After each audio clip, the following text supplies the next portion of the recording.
Welcome back ಸ್ನೇಹಿತರೆ. ನಾನಿವತ್ತು ನಿಮ್ಮ ಮುಂದೆ ಕಂಪ್ಯೂಟರ್ನ 13ನೇ ತರಗತಿಯನ್ನ ತರ್ತಾ ಇದ್ದೇನೆ. ಸ್ನೇಹಿತರೆ, ಈ 13ನೇ ತರಗತಿಯಲ್ಲಿ ನಾವು ನಿಮ್ಮ ಮುಂದೆ ತರ್ತಿರುವಂಥದ್ದು ಕಂಪ್ಯೂಟರ್ ವೈರಸ್. ಇವತ್ತು ವೈರಸ್ನ ಪೂರ್ತಿ ಪೋಸ್ಟ್ ಮಾರ್ಟಮ್ ಮಾಡೋಣ. ವೈರಸ್ ಅಂದ್ರೇನು, ವೈರಸ್ ಏನಕ್ಕೆ ಬರುತ್ತೆ, ವೈರಸ್ ಇಂದ ಆಗುವಂತಹ ಅನಾಹುತಗಳೇನು, ಅದೆಲ್ಲವನ್ನ ಕಂಪ್ಲೀಟ್ ಆಗಿ ನಿಮ್ಮ ಮುಂದೆ ಇಡುವಂತಹ ಕೆಲಸವನ್ನ ಮಾಡ್ತೀನಿ.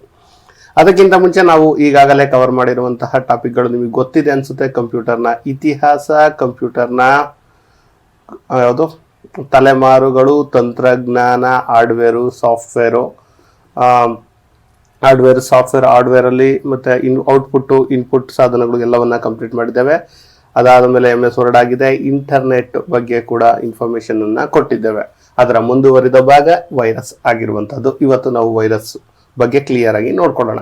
ಅದಕ್ಕಿಂತ ಮುಂಚೆ ನೀವಿನ್ನೂ ಕೂಡ ನಮ್ಮ ಚಾನಲ್ಗೆ ಸಬ್ಸ್ಕ್ರೈಬ್ ಆಗಿಲ್ಲ ಅಂದರೆ ಈ ಕೂಡಲೇ ಸಬ್ಸ್ಕ್ರೈಬ್ ಆಗಿ. ನಿಮ್ಮ ಸ್ನೇಹಿತರೆ ಯಾರಾದರೂ ಕೂಡ ಪ್ರೈಮರಿ ಸ್ಕೂಲ್ ಟೀಚರ್ಸ್ಗೆ ಅಥವಾ ಕಂಪ್ಯೂಟರ್ ಕ್ಲಾಸ್ಗೆ ಹುಡುಕಾಡ್ತಾ ಇದ್ರೆ ಈ ಲಿಂಕನ್ನು ಕಳಿಸಿ ಅಂತ ಹೇಳ್ತಾ ಶುರು ಮಾಡೋಣವಾ. ವೈರಸ್ ಏನಿದು ವೈರಸ್? ಸ್ನೇಹಿತರೆ, ವೈರಸ್ ಅಂದರೆ ನಮ್ಮ ದೇಹದಲ್ಲಿ ಬರುತ್ತಲ್ಲ ಆ ವೈರಸ್ ಅಲ್ಲ, ಇದು ಕಂಪ್ಯೂಟರ್ಗೆ ಸಂಬಂಧಪಟ್ಟಂಥ ವೈರಸ್, ಕಂಪ್ಯೂಟರ್ಗೆ ಬರುವಂತಹ ಒಂದು ವೈರಸ್ ಆಗಿರುವಂಥದ್ದು. ಈ ವೈರಸ್ ಅನ್ನ ನಿಮಗೆ ಕ್ಲಿಯರ್ ಆಗಿ ಹೇಳ್ಬಿಡ್ತೀನಿ ನೋಡಿ. ಮಾಲ್ವೇರ್ನ ಒಂದು ಭಾಗವೇ ವೈರಸ್. ಸರ್, ಏನಿದು ಮಾಲ್ವೇರ್, ಅದರ ಒಂದು ಭಾಗ ವೈರಸ್ ಅಂತ ನಿಮ್ಗೆ ಹೇಳ್ಬಿಡ್ತೀನಿ ನೋಡಿ. ಒಂದು ಸಿಂಪಲ್, ಇದೊಂದು ಮಾಲ್ವೇರ್ ಆಗಿರುವಂಥದ್ದು. ಈ ಬಾಕ್ಸ್ ಇದ್ರೊಳಗಡೆ ಒಂದು ಭಾಗ ಇದು ವೈರಸ್ ಆಗಿರುತ್ತೆ. ಅದಾದ್ಮೇಲೆ ಆ ವೈರಸ್ ಆದ್ಮೇಲೆ ವಾರ್ಮ್ಸು, ಕುಕ್ಕೀಸು, ಸ್ಪೈವೇರ್ಸು ಇವೆಲ್ಲವೂ ಬರುತ್ತೆ. ಒಟ್ಟಲ್ಲಿ ಏನಿದು ಮಾಲ್ವೇರ್ ಅಂತ ಕರಿತೀವಿ. ಏನು ಮಾಲ್ವೇರ್. ಸೊ ಆ ಕಾರಣದಿಂದ ಮಾಲ್ವೇರ್ನ ಒಂದು ಭಾಗವೇ ಕುಕ್ಕೀಸ್. ಅದನ್ನು ಕ್ಲಿಯರ್ ಆಗಿ ನೋಡ್ಕೊಂಡು ಬಂದ್ಬಿಡೋಣ. ಒಂದು ಚಾರ್ಟ್ ಮೂಲಕ ನಿಮ್ಮ ಮುಂದೆ ಇಟ್ಟು ಬಿಟ್ರೆ ಅದು ಬೆಟರ್ ಅನ್ಸುತ್ತೆ. ನಾನೊಂದು ಚಾರ್ಟನ್ನು ಇಲ್ಲಿ ಹಾಕ್ತೀನಿ ನೋಡಿ. ಇದು ಮಾಲ್ವೇರ್. ಓಕೆ, ಸ್ವಲ್ಪ ಸ್ಪೆಲ್ಲಿಂಗ್ ಇರಲಿ. ಇದು ಮಾಲ್ವೇರ್ ಆಗಿರುವಂತಹದ್ದು. ಇದರ ಅಡಿಯಲ್ಲಿ ಬರುವಂಥದ್ದು ವೈರಸ್, ವಾರ್ಮ್, ಟ್ರೋಜನ್ ಆರ್ಸ್, ಆಮೇಲೆ ಇಲ್ಲಿ ಬರುವಂಥದ್ದು ಸ್ಪೇವೇರ್ ಅಂತ. ಯಾವುದು? ಸ್ಪೇವೇರ್ ಎನ್ನುವಂಥದ್ದು. ಇದರಲ್ಲಿ ಎರಡು ವಿಧಗಳನ್ನು ನಾವು ಮತ್ತೆ ನೋಡ್ಬೋದು. ಒಂದು ಕೀ ಲಾಗರು, ಇನ್ನೊಂದು ಕುಕ್ಕೀಸು. ಕ್ಲಿಯರ್ ಆಗಿ ಅರ್ಥ ಆಗ್ತಿದೆ ಅಂದ್ಕೊಳ್ತೀನಿ. ಇಷ್ಟನ್ನ ನೀವು ನೋಡ್ಕೊಬಿಡಿ. ಮಾಲ್ವೇರಲ್ಲಿ ಇಷ್ಟು ಬರುತ್ತೆ, ಇಷ್ಟು ಇದೆಲ್ಲವನ್ನ ಈಗ ನಾನು ಎಕ್ಸ್ಪ್ಲೈನನ್ನು ಮಾಡುವಂಥ ಕೆಲಸವನ್ನು ಮಾಡ್ತೀನಿ. ತಲೆಯಲ್ಲಿ ಇದೊಂದಿರಲಿ. ಮಾಲ್ವೇರಲ್ಲಿ ವೈರಸ್ಸು, ವಾರ್ಮು, ಟ್ರೋಜನ್ ಆರ್ಸು, ಸ್ಪೈವೇರ್ ಇರುತ್ತೆ. ಅದರೊಳಗಡೆ ಕೀಲಾಗರು, ಕುಕ್ಕೀಸ್ ಇರುತ್ತೆ. ಇದು ಏನೇನು ಎಫೆಕ್ಟ್ ಆಗುತ್ತೆ, ಹೇಗೆ ಬರುತ್ತೆ, ವಿಶ್ವದ ಮೊದಲ ವೈರಸ್ ಯಾವುದು, ಅದೆಲ್ಲವನ್ನ ನೋಡೋಣ. ಸ್ನೇಹಿತರೆ, ವೈರಸ್ನ ಫುಲ್ ಫಾರ್ಮ್ ಏನಪ್ಪಾ ಅಂದರೆ vital information resource under the seas. ಅರ್ಥ ಆಯ್ತಾ? Vital information resource under the seas ಅಂದರೆ ವೈರಸ್ ಅನ್ನುವಂಥದ್ದು. ಇದಕ್ಕೆ ನಾಮಕರಣ ಮಾಡಿದವನು ಯಾರಪ್ಪ ಅಂದರೆ ಫ್ರೆಡ್ ಕೋಹೆನ್ ಎನ್ನುವಂಥವನು ವೈರಸ್ ಎನ್ನುವಂಥ ಹೆಸರನ್ನ ಇಡ್ತಾನೆ. ಕ್ಲಿಯರ್? ಇನ್ನು ವಿಶ್ವದ ಮೊದಲ ವೈರಸ್ ಯಾವುದು? ಇದನ್ನು ತುಂಬ ಸರಿ ಕೇಳಿರುವಂಥದ್ದು. ಕ್ರೀಪರ್ ಎನ್ನುವಂಥದ್ದು ಮೊದಲ ವೈರಸ್ ಆಗಿರುವಂಥದ್ದು. ಇದು ಯಾವ ನೆಟ್ವರ್ಕ್ ಅಲ್ಲಿ ಕಂಡು ಬರುತ್ತೆ ಅಂದರೆ ಆರ್ಪಾನೆಟ್. ನಿಮ್ಗೆ ಗೊತ್ತಲ್ಲ, ಆರ್ಪಾನೆಟ್ ಅಡ್ವಾನ್ಸ್ ರಿಸರ್ಚ್ ಪ್ರಾಜೆಕ್ಟ್ ಏಜೆನ್ಸಿ ಅಂತ ಏನು ನಾವು ಇಂದಿನ ಕ್ಲಾಸಲ್ಲಿ ಇಂಟರ್ನೆಟ್ ನೋಡ್ಬೇಕಾದ್ರೆ ನೆಟ್ವರ್ಕ್ ಅಥವಾ ಇಂಟರ್ನೆಟ್ ನೋಡ್ಬೇಕಾದ್ರೆ ನೋಡಿದ್ವಲ್ಲ, ಅಲ್ಲಿ ನಿಮಗೆ ಈ ಆರ್ಪಾನೆಟ್ ಬಗ್ಗೆ ಹೇಳಿದ್ವಿ. ಅಲ್ಲಿ ಕಾಣಿಸ್ಕೊಳ್ಳುವಂಥದ್ದು. ಇನ್ನು ಕಂಪ್ಯೂಟರ್ನಲ್ಲಿ ಕಾಣಿಸಿಕೊಂಡ ಮೊದಲ ವೈರಸ್ ಯಾವುದಪ್ಪ ಅಂದರೆ ಅಲ್ಕ್ ಅಂದರೆ ಅಲ್ಕ್ ಕ್ಲೋನರ್ ಎನ್ನುವಂಥದ್ದು ಕಂಪ್ಯೂಟರ್ನಲ್ಲಿ ಕಾಣಿಸಿಕೊಂಡ ಮೊದಲ ವೈರಸ್ ಆಗಿರುವಂಥದ್ದು. ಇನ್ನು ಭಾರತದಲ್ಲಿ ಕಾಣಿಸಿಕೊಂಡ ಮೊದಲ ವೈರಸ್ ಯಾವುದಪ್ಪ ಅಂದರೆ ಬ್ರೈನ್ ಎನ್ನುವಂಥದ್ದು. ಯಾವುದು? ಬ್ರೈನ್ ಎನ್ನುವಂಥದ್ದು. ಎಂತ ಹೆಸರಿಟ್ಟವರಲ್ಲ. Okay, nice. ಇನ್ನು ವೈರಸ್ಗಳು ಎಲ್ಲಿಂದ ಬರುತ್ತೆ ನಮಗೆ ಮೂಲತಃ ಅಂತ ನೋಡ್ಕೊಳ್ಳೋದಾದ್ರೆ ಇಂಟರ್ನೆಟ್ಟಲ್ಲಿ ಹೆಚ್ಚಾಗಿ ಕಂಡುಬರುತ್ತೆ. ನಾವು ಇಂಟರ್ನೆಟ್ಟಲ್ಲಿ ಟೈಮನ್ನು ಪಾಸ್ ಮಾಡಬೇಕಾದ್ರೆ ಇಂಟರ್ನೆಟ್ ಏನಿದೆ ಇಲ್ಲಿ ಒಂದೊಂದಾಗಿ ಈ ವೈರಸ್ಗಳು ನಮ್ಮನ್ನು ಎಂಟ್ರಿ ಮಾಡ್ತವೆ. ನಮ್ಮನ್ನು ಅಂದರೆ ಕಂಪ್ಯೂಟರ್ನ ಅಥವಾ ಮೊಬೈಲನ್ನು. ಹೆಚ್ಚಾಗಿ ಬರುವಂಥದ್ದು ಎಲ್ಲಿ ಅಂದರೆ ಸ್ಪ್ಯಾಮ್ ಮೇಲ್ ಬಂದಿರುತ್ತೆ ನಿಮಗೆ, ಇದನ್ನು ಕ್ಲಿಕ್ ಮಾಡಿ ಓಪನ್ ಮಾಡಿ ಅಂತ. ಅಲ್ಲಿ ನಿಮಗೆ ಹೆಚ್ಚಾಗಿ ವೈರಸ್ ಎಂಟ್ರಿ ಆಗೋದು ಎನ್ನುವಂಥದ್ದು ಗೊತ್ತಿರಲಿ. ಕ್ಲಿಯರ್ ಆಗಿದೆ ಅಂದ್ಕೊಂಡಿದ್ದೀನಿ ವೈರಸ್ ಬಗ್ಗೆ ಅಷ್ಟೇ. ಮೊದಲ ವೈರಸ್ ಕೀಪರ್, ಕಂಪ್ಯೂಟರಲ್ಲಿ ಕಾಣಿಸ್ಕೊಂಡಿದ್ದು. ಕಾರ್ನರ್ ಕ್ಲೋನರ್ ಎನ್ನುವಂಥದ್ದು ಭಾರತದಲ್ಲಿ, ಬ್ರೈನ್ ಎನ್ನುವಂಥದ್ದು ಎಲ್ಲಿಂದ ಬರುತ್ತೆ ಇಂಟರ್ನೆಟ್. ಇದರ ಕೆಲಸ ಏನಪ್ಪ ಅಂದರೆ ನಿಮ್ಮ ಸಿಸ್ಟಮನ್ನು ಸ್ಲೋ ಮಾಡುವಂಥದ್ದು, ಅದಕ್ಕೆ ಹೀಗೆ ಇನ್ಫಾರ್ಮೇಷನ್ ತೆಗೆದುಕೊಳ್ಳುವಂಥದ್ದು.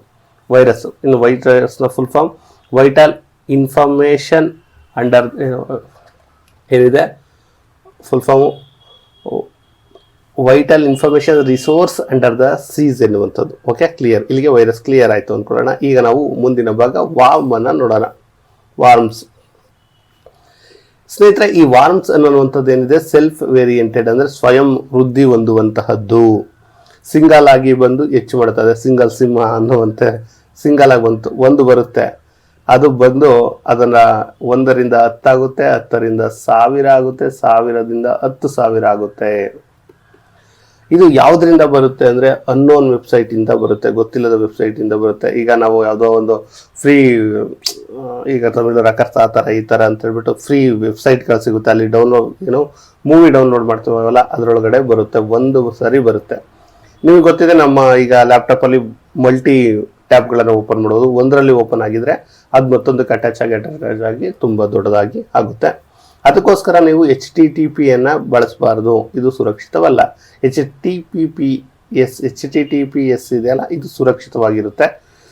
ಇದರ ಫುಲ್ ಫಾರ್ಮ್ ಏನು ಅಂತ ಗೊತ್ತಲ್ಲ, ಹೈಪರ್ ಟೆಕ್ಸ್ಟ್ ಟ್ರಾನ್ಸ್ಫರ್ ಪ್ರೋಟೋಕಾಲ್ ಎನ್ನುವಂಥದ್ದು. ಈ ಅನ್ನು ಸೇರಿಸಿದ್ರೆ ಸೆಕ್ಯೂರ್ ಆಗಿರುವಂಥದ್ದು. ಸೊ ಸೆಕ್ಯೂರ್ ಆಗಿರುತ್ತೆ. ಸೊ ಇದನ್ನು ಹೆಚ್ಚು ಬಳಸಿ.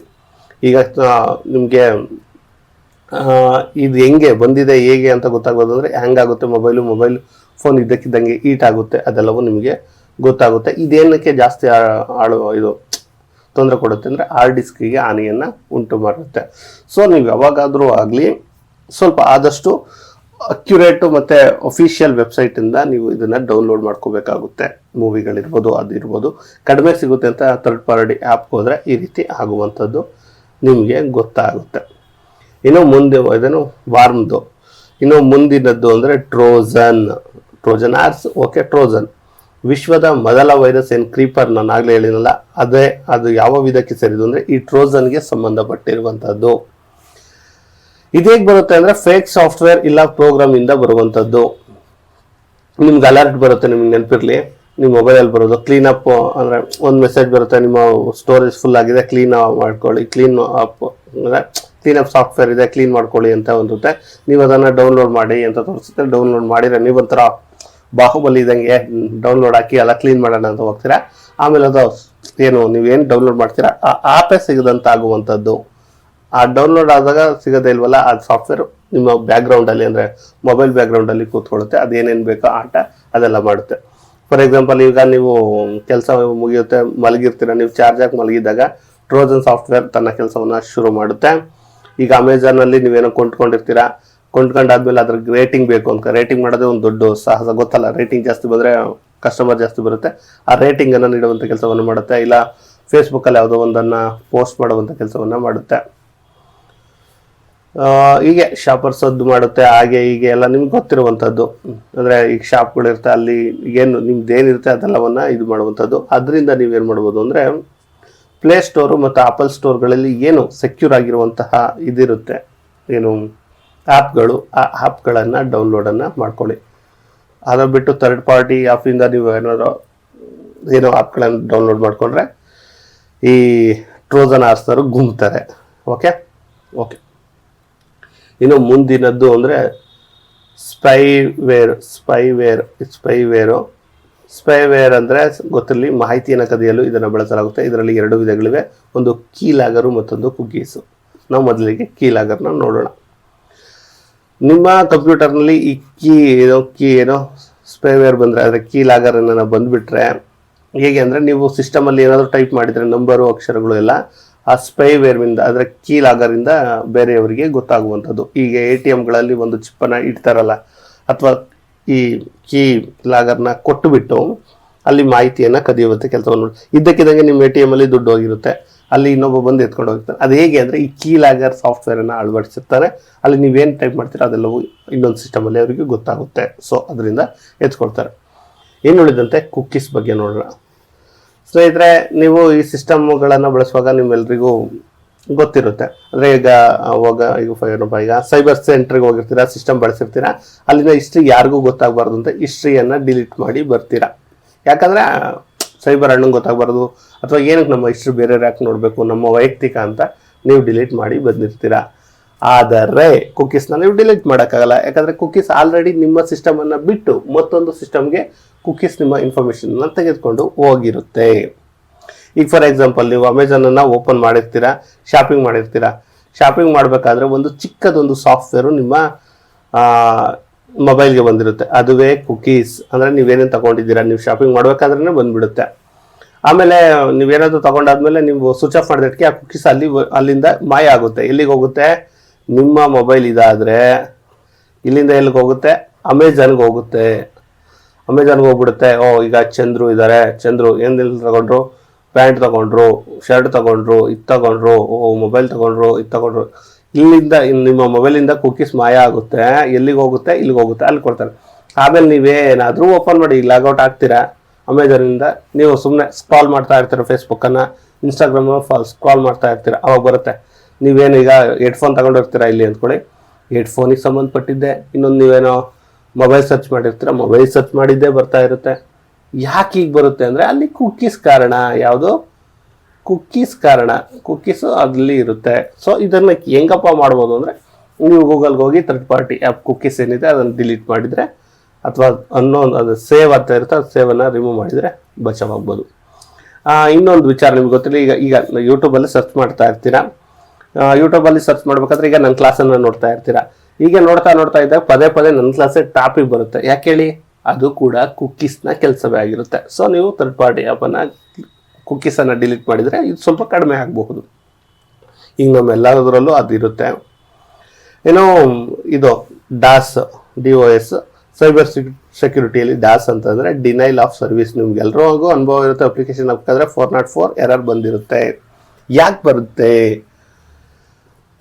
ಕೊನೆ ದಿನ ಹತ್ರಕ್ಕೆ ಹೋದಾಗಲೇ ಯಾಕೆ ಬರುತ್ತೆ ಅಂದರೆ, ಸ್ನೇಹಿತರೆ ನಿಮಗೆ ಗೊತ್ತಿರಲಿ, ಆದರೆ ಈಗ ಡಿನೈಲ್ ಆಫ್ ಸರ್ವಿಸ್ ಅಂತ ಯಾಕೆ ಬರುತ್ತೆ ಅಂದರೆ, ಒಮ್ಮೆಲೆ ಹೆಚ್ಚು ಜನ ಎಂಟ್ರಿ ಕೊಟ್ಟಾಗ, ಬೇರೆ ಬೇರೆ ಹೆಸರಿಂದ ಎಂಟ್ರಿ ಕೊಟ್ಟಾಗ ಅದು ಡಿನೈಲ್ ಆಫ್ ಸರ್ವಿಸ್ ಆಗುತ್ತೆ.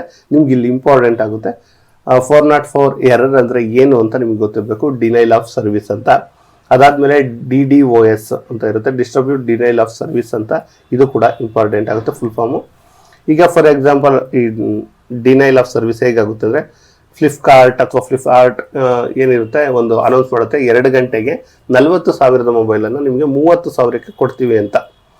ಆಗೇನು ಮಾಡಿಬಿಡ್ತಾರೆ, ವಿರೋಧಿಗಳಿರ್ತಾರೆ, ನಮ್ಮ ಯಾರೋ ಒಬ್ಬರು ಅಮೆಝಾನ್ ಯಾವುದೋ ಒಬ್ರು ಇರ್ತಾರೆ ಅಂದ್ಕೊಳ್ಳಿ, ಪ್ರತಿಸ್ಪರ್ಧಿಗಳು, ವಿರೋಧಿಗಳ, ಅವ್ರೇನು ಮಾಡ್ತಾರೆ, ನಕಲಿ ಯೂಸರ್ನ ಕ್ರಿಯೇಟ್ ಮಾಡಿ ಅದರೊಳಗಡೆ ಬಿಡ್ತಾರೆ, ಅಂದರೆ ಬೈ ಮಾಡೋಕ್ಕೆ ಹೋಗ್ತಾರೆ. ಆವಾಗ ಇಲ್ಲಿರುವಂತಹ ಏನು ಫ್ಲಿಪ್ಕಾರ್ಟ್ಗೆ ಏನಾಗುತ್ತೆ, ಗೊಂದಲ ಆಗುತ್ತೆ. ನಿಜವಾದ ಯೂಸರ್ಸ್ ಯಾರು, ನಕಲಿ ಯೂಸರ್ಸ್ ಯಾರು ಅಂತ ಗೊತ್ತಾಗಲ್ಲ. ಸೊ ಅವಾಗ ಏನು ಮಾಡಿಬಿಡುತ್ತೆ ಅಂದರೆ, ಸೊ ಇದರಿಂದ ಈಚೆ ಬರಬೇಕು ಅಂತ ಡಿನೈಲ್ ಆಫ್ ಸರ್ವಿಸ್ ಬರುತ್ತೆ. ಅವಾಗ ಪೇಜ್ ಅಂಡರ್ ದ ಮೇಂಟೆನೆನ್ಸ್ ಎನ್ನುವಂಥದ್ದು ಬರುತ್ತೆ. ಆಮೇಲೆ ಎಲ್ಲ ಕ್ಲೋಸ್ ಮಾಡಿಬಿಡುತ್ತೆ, ಯಾವುದೇ ಮಾರಾಟ ಮಾಡೋದಿಲ್ಲ. ಆಮೇಲೆ ಈ ನಕಲಿ ಯೂಸರ್ಸ್ ಏನಿರ್ತಾರೆ ಹುಡುಕಿ ಕೊಂದು, ಅಂದರೆ ಡಿಲೀಟ್ ಮಾಡಿ ಆಮೇಲೆ ಇದನ್ನು ಬಿಡ್ತಾರೆ. ಸೊ ಅವಾಗ ಪೇಜ್ ಅಂಡರ್ ದ ಮೇಂಟೆನೆನ್ಸ್ ಅಂತ ಬರುತ್ತೆ ಒಂದೊಂದು ಟೈಮು. ಆವಾಗ ಬರೋದೇ ಈ ಕಾರಣಕ್ಕೆ ಅನ್ನುವಂಥದ್ದು ಗೊತ್ತಿರಲಿ. ಇನ್ನು ಕೆಲವೊಂದು ಪದಗಳಿವೆ, ಅವುಗಳ ಅರ್ಥವನ್ನು ಕೂಡ ನಾವು ನೋಡ್ಕೊಬಿಡೋಣ. ಇನ್ನು ಫಿಶಿಂಗ್ ಎನ್ನುವಂಥದ್ದು. ಫಿಶಿಂಗ್ ಅಂದರೆ ನಿಮ್ಗೆ ಗೊತ್ತು, LP ಅಲ್ವಾ? ಓಕೆ, LP ಆಗಿರ್ಬೇಕು. ಫಿಶಿಂಗ್ ಅನ್ನುವಂಥದ್ದು ಏನಪ್ಪ? ಫಿಶಿಂಗ್ ಅಂದರೆ ಜನರಿಗೆ ಗಾಳ ಹಾಕುವಂಥದ್ದು. ಅಂದರೆ ನಾವು ಮೀನಿಗೆ ಗಾಳ ಹಾಕ್ತೀವಿ, ಇಲ್ಲಿ ಜನರಿಗೆ, ಇಂಟರ್ನೆಟ್ನಲ್ಲಿ ಜನರಿಗೆ ಹಣ ನೀಡುವುದಾಗಿ ಹೇಳಿ ಜಾಲವನ್ನು ರಚಿಸಿ ಜನರನ್ನು ಮೋಸ ಮಾಡುವುದೇ ಫಿಶಿಂಗ್. ಇದು ಕೇಳ್ತಾರೆ, ವಾಟ್ ಇಸ್ ದ ಫಿಶಿಂಗ್ ಅಂತ ಕೇಳ್ತಾರೆ. ಅವಾಗ ಹೇಳಿ, ಇಂಟರ್ನೆಟ್ನಲ್ಲಿ ಜನರಿಗೆ ಹಣ ನೀಡುವುದಾಗಿ ಒಂದು ಜಾಲವನ್ನು ರಚಿಸಿ ಅವ್ರಿಗೆ ಮೋಸ ಮಾಡೋದು.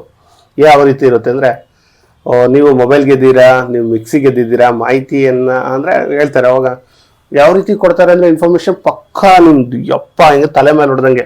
ಈಗ ಫಾರ್ ಎಕ್ಸಾಂಪಲ್ ನಿಮ್ಮ ಹೆಸರು ಅರುಣ್ ಆದರೆ, ಅರುಣ್ ನಿಮ್ಮ ನಂಬರು ಅದು ಇದು ಅಂತ ಎಲ್ಲ ನಂಬರ್ ಹಾಕ್ಬಿಟ್ಟು ನಿಮ್ಮ ಅಡ್ರೆಸ್ ಸಮೇತ ಕಳಿಸ್ತಾರೆ. ಇವ್ರಿಗೆ ಎಲ್ಲಿ ಸಿಗುತ್ತೆ ನಂಬರು ಇದೆಲ್ಲ ಅಂತ ಅಂದಾಗ, ನಾವು ಗೂಗಲ್ ಲಾಗಿನ್ ಆಗಿರ್ತೀವಲ್ಲ, ಆ ಲಾಗಿನ್ ಮಾಹಿತಿಯ ಮೂಲಕ ತಗೊಂಡು ಕಳಿಸ್ತಾರೆ. ನಾವು ನೈಸ್ ಅಂತ ಏನಾದರೂ ಇದು ಮಾಡ್ತೀವಿ. ಅವಾಗ ಹೇಳ್ತಾರೆ, ಸರ್ ನೀವು 1,00,000 ಗೆದ್ಬಿಟ್ಟಿದ್ದೀರಾ, ಡಿಪಾಸಿಟ್ 10,000 ಕಟ್ಟಿಬಿಡಿ, ಆಮೇಲೆ ನಿಮಗೆ ಬಂದುಬಿಡುತ್ತೆ ನಿಮ್ಮ ಮನೆಗೆ ಅಂತ. ಹಂಗೇನಾದರೂ ಕಟ್ಟಿದರೆ 3 ನಾಮ ಎಳೆದು ಕಳಿಸ್ತಾರೆ ಅಲ್ವಾ?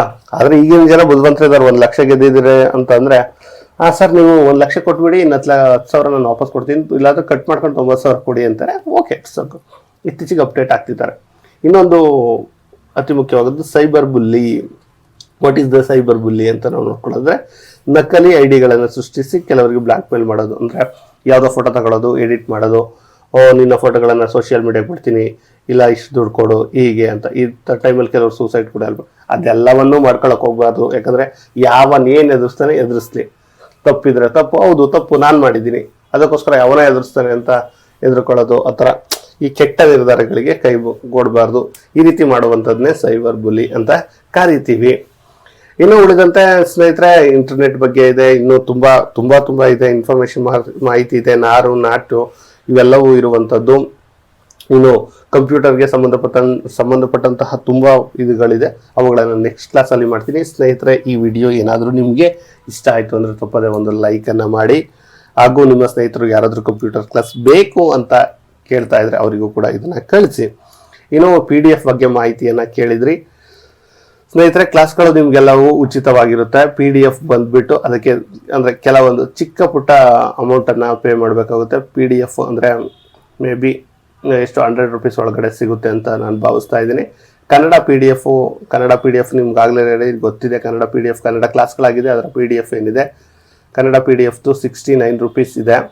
ಇನ್ನು ಕಂಪ್ಯೂಟರ್ PDF ಕೂಡ ರೆಡಿ ಆಗ್ತಾ ಇದೆ, ಅದು ಕೂಡ ಆದಮೇಲೆ ನಿಮಗೆ ಇನ್ಫಾರ್ಮ್ ಮಾಡ್ತೀನಿ, ಅದು ಕೂಡ ಸಿಗುತ್ತೆ. ಒಟ್ಟಿನಲ್ಲಿ ಇದಿಷ್ಟು ಮಾಹಿತಿ ಸ್ನೇಹಿತರೆ. ಇನ್ನೊಂದು ಈಗ ಕನ್ಫರ್ಮ್ ಆಗಿ ಕಾಲ್ ಆಗ್ತಾ ಇದೆ, 1 ತಿಂಗಳೊಳಗಡೆ ಇನ್ನು ಕಾಲ್ ಆಗಬೇಕು ಅಂತ ಕೂಡ ಸರ್ಕಾರ ಅಧಿಕೃತ ಆದೇಶವನ್ನು ಹೊರಡಿಸಿದೆ. ನೋಡೋಣ ಎಷ್ಟು ಕಾಲಾಗುತ್ತೆ, ಹೇಗೆ ಕಾಲಾಗುತ್ತೆ. ಅದಕ್ಕಾಗಿ ನಿಮ್ಮೊಂದಿಗೆ ಸದಾ ನಾನು ಇರ್ತೀನಿ, ನನ್ನೊಂದಿಗೆ ನೀವಿರಿ ಅಂತ ಹೇಳ್ತಾ ಈ ವಿಡಿಯೋನ ಇಲ್ಲಿಗೆ ಎಂಡ್ ಮಾಡ್ತಿದ್ದೇವೆ. ಧನ್ಯವಾದಗಳು.